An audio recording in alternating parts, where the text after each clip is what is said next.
ඔන්න අද මම කේක් එකක් හදන්නයි යන්නේ අපේ දෝනිගේ 11 වෙනි උපන්දිනේ මේ 20 වෙනිදා. ඒ කියන්නේ අද උදේ තමයි මම මේ කේක් එක හැදුවේ. මෙහි තියෙන බටර් එක ඇත්තටම හරිම රසයි. කේක් එක කොයි විදිහට හැදුවත් හරිම රසට එනවා. මම මේ කිසිම දෙයක් මෙෂර් කරලා ගත්තේ නෑ අද. පිටිවත්, සීනිවත්, බටර්වත් මොනවත්ම හිතේ බිම්මෙන් තමයි දැම්මේ.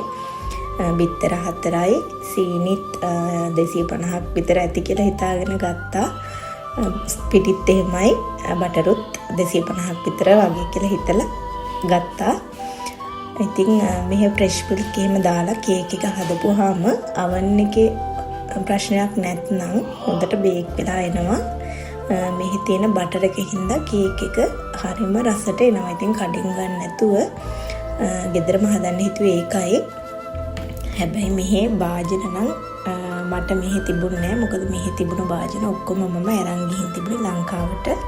බීටර් එක නම් එනකොට අරන් ආවා. කේක් ට්‍රේ එකයි බීටර් එකයි.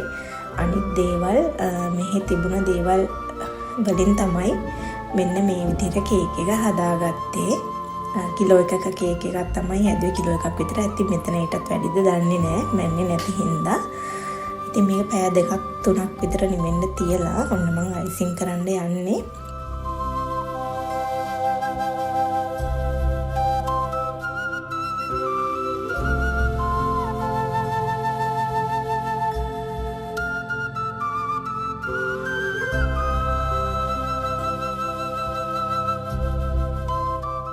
ඉතින් මම මේකේ පොඩි ලේයර් එකකුත් දාන්න කියලා මම දෙකට මැදින් කේක් එක කැපුවා. පොඩ්ඩක් උස හදා ගන්න ඕනේ හින්දා. හැබැයි අයිසින් ගොඩාක් කන්න අපි කැමති නෑ. වැඩි පොඩි අය කැමතිත් නෑ. මේ උනට බටර් අයිසින් එක මෙහෙ රසයි. ඒත් ගොඩ දැම්මේ නෑ. මම පොඩි ලේයර් එකක් දාගත්තා. අයිසින් එක හදන්නේ මම මේ බටර් ටිකට අයිසින් sugar 500 පැකට් එකක් ගෙනාවා. මම ඒකෙන් ටිකක් ඉතුරු කරලා ඉතුරු ග්‍රෑම් 450ක් විතර ගත්තා. ඒකට ෆ්‍රෙෂ් මිල්ක් ටිකක් දාලා වැනිලා බින්දු 2-3කුත් දාලා අයිසින් එකත් හදාගත්ත. පොඩ්ඩක් කලවම් කරලා ඊට පස්සේ තමයි මම බීට් කරේ. දෝනිට ඕනේ කිව්වේ ලා රෝස පාටිනුයි තද රෝස පාටිනුයි මික්ස් කේක් එකක්.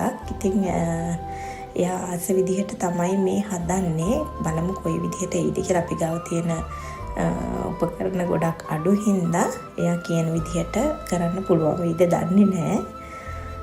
ඉතින් ඔන්න ඔය විදිහට මම හදන්නේ. දැන් කේක් එක වටේ කවර් කරගන්න මැද ලේයර් එකකුත් දාන ගමන්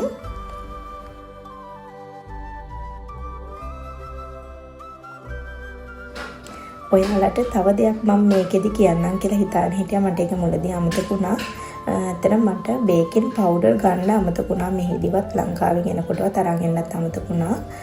ඉතින් ගෙදර තිබුණා මේ ඊස්ට් පැකට් එකක්. ඒ ඊස්ට් පැකට් එකෙන් ටිකක් දාලා තමයි මම කේක් එක හැදුවේ. හැබැයි ෆස්ට් ටයිම් මම මේක කරේ. ඒ වෙලාවේ මට බේකින් පවුඩර් ගන්න විදිහක් තිබුණ නැති හින්දා. හැබැයි ඒක ප්‍රශ්නයක් වුණේ නැහැ. කේක් එක හොඳටම තිබුණා. ඊස්ට් ටිකක් දාලා ගත්තා. ඉතින් මේ වගේ ප්‍රශ්න අපි හැමෝටම වෙනවනේ කේක් එකක් හදනකොට. සමහරව හිතනවා අනිවාර්යෙන්ම මෙෂර් කරලම ගන්න ඕනේ දශමෙටම. නැත්නම් කේක් එක වැරදෙනවා කියලා. හැබැයි මම හිතන්නේ නම් එහෙම කේක් එකේ ප්‍රශ්නයක් වෙන්නේ නැහැ. oven එක හොඳයි නම් oven එකේ ප්‍රශ්නයක් නැතුව බේක් වෙනවා නම් අපි ගන්න මෙෂර්මන්ට් එක චුට්ටක් එහෙම වුණා කියලා රස පොඩ්ඩක් වෙනස් වෙයි. හැබැයි කේක් එක හැදෙන එකේ එහෙම ප්‍රශ්නයක් වෙන්නේ නැහැ. ඒ කියන්නේ බේක් අමුවෙන් එන්නේවත් ඒ වගේ ප්‍රශ්න වෙන්නේ නැහැ. මෙෂර්මන්ට් එක පොඩ එහෙම වුණා කියලා. ඇත්තටම බේකින් සෝඩා නැතුව මේ ඊස්ට් දාලත් මේ කේක් එක හොඳටම ආවා. මේ අයිසින් කරන්නේ මම රෝස මල් වගේක්.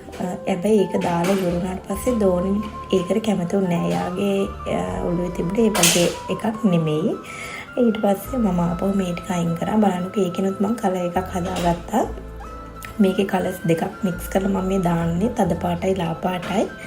ඉතින් ඒ ටික මම ආපහු ඔක්කොම ටික අයින් කරන්න උනා. දෝනි අකමැති වුණේ හින්දා ඒ ටික අයින් කරලා උඩ මම ටිකක් ඩාර්ක් කලර් එකක් මේකෙන් හදාගත්තා.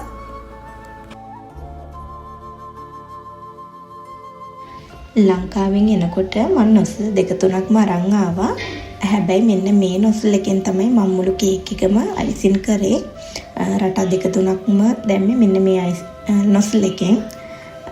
ගොඩක් අය පාවිච්චි කරන්නේ මේක තමයි. ඉතින් බලන්නකො එක නොසල් එකකින් අයිසින් කරලා කේක් එක කොහොමද දෙන්නේ කියලා. අද කේක් එක හැදුවට අපිට කේක් එක කපන්න වෙන්නේ නම් හෙට උදේ, හෙට සිකුරාදා මිහිනිවාඩු දවස. ඉතින් රෑ වෙලා අපි කපන්න නැතුව අපි හිතුවා මේ ළඟයි අපිට කෝනිච් කියලා තියෙනවා මුහුද ළඟයි. ඉතින් අපි එතෙන්ට උදේ ගිහින් කේක් එක කපමු කියලා හිතුවා රෑ වෙලා ගෙදර කපනවට වඩා. මම එහෙම වුණත් ඒකේ වීඩියෝ එකක් වෙනම ගේන්නම්. එතන ඇත්තටම හරිම ලස්සන තැනක් කෝනිච් එක කියන්නේ. මෙහි පාර්ලිමේන්තු එක ඉස්සරහා. ඉතින් එතන වීඩියෝ එකක් මම වෙනම ගේන්නම්. කේක් එක හදන එකේ වීඩියෝ එකක් විතරයි මම අද අරන් ආවේ. කේක් එක කපන වීඩියෝ එක මම පස්සේ ඔයාලන්ට වෙන වීඩියෝ එකක් විතර අරන් එන්නම්. ඉතින් මෙන්න මේ විදිහට තමයි කේක් එක මම තව ටිකක් ලස්සන කරගත්තේ. දෝනි නම් ගොඩක් හැපි වුණා. යාස වුණා කේක් එකට. ඉතින් ඔයාලත් බලන්නකො ලස්සනයිද කියලා කමෙන්ට් එකක් දාන්න. කේක් එක ලස්සනයි නම්